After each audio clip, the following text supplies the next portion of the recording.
I'm Aaron from Hodgins Harvest. I'm going to show you how to take care of your grow kit. The number one thing mushrooms need to grow is humidity, right? Humid air. What they don't want is a bunch of water sprayed directly on them. They need a humid microclimate around the X that you cut in the kit, right? This part of the process, pretty self-explanatory. Pull that thing off. All right, you want a nice clean blade. Cut an X. And what's inside there, the white stuff, is mushroom mycelium. It's kind of like a root network of mushrooms. This would be growing in a tree out in nature that you would see a mushroom hanging off of, or in the ground if you see a mushroom coming out of the ground. So we're sending you the mycelium all pre-grown, ready to go, and you just have to give it the right environment to fruit, to produce mushrooms, which we call fruiting. So it has fresh air. When you cut it, it has a little bit of fresh air. It needs that. It likes to have just a little bit of light. A shady corner of a room is good, but it doesn't want to be in direct sunlight. Right? So like it says in the directions, this shouldn't be sitting out like a plant would, getting direct sunlight. And the thing that people have the most trouble with, especially if you're dealing with dry air, is just giving it a humid environment right around the X and then later around the mushroom for the mushroom to grow. The easiest way to give your kit the humidity it needs is with a humidifier.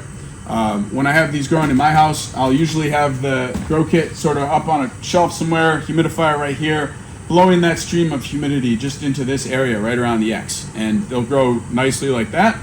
But if you need to use a plastic bag, the way we describe in the directions, here's how you do it. Cut off the corner of a plastic bag,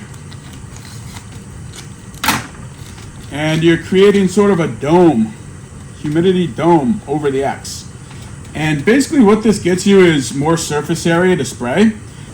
All right, so I'm gonna tape the dome on here like this, and that basically gets you a little more surface area to spray. And then you got your spray bottle, and just kind of soak the inside of this, and you create that humidity dome.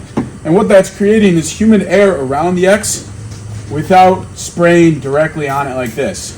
And it's okay to spray directly on it at the beginning of the process, like the first few days or whatever. But once you start to get mushrooms coming out of the box like this, if you're spraying directly on the mushrooms every day, water droplets are gonna build up on the mushroom, and it's probably gonna develop some type of bacteria growing on the surface. So it's best to find a way to humidify the air around the cut or around the mushrooms without spraying water directly on the mushrooms. That's kind of the key. With Lion's Mane, which is our most popular kit, you're gonna take about usually 2 weeks to grow mushrooms out of it. After maybe a week, it kind of looks like this, gets a little bigger, and then it starts to get hairs. This one yellowed out a bit because our humidifier here at Hodgins Harvest ran out of water overnight, and so it yellowed a bit. So I get a lot of questions about, oh, it turned a little yellow, is it still okay to eat? The answer is yes, absolutely. It's common for them to turn a little yellow when they get a little older like this, either from drying out a little, maybe there's a little bit of sun exposure that'll make it turn yellow, but this is totally good to go. And when I harvest these, I take it, pull it off, all in one big chunk. I'm gonna take that home and eat it for dinner tonight. And then I usually take off any little bits that are hanging on there. And the way to get a good second flush out of this is pull it out of the box. Then we tape it up. And you're basically trying to close off this hole so that air can't reach this side of the block. If you don't tape it off all the way, the mushrooms will kind of try and grow out that side too. So flip that around so you have your fresh side facing outward. Close the box back up and cut a new X. And then start over again, and you should get a good second flush out of it. If you have any questions, any problems, you can always shoot us an email at info@hodginsharvest.com, and we're happy to help. Happy growing.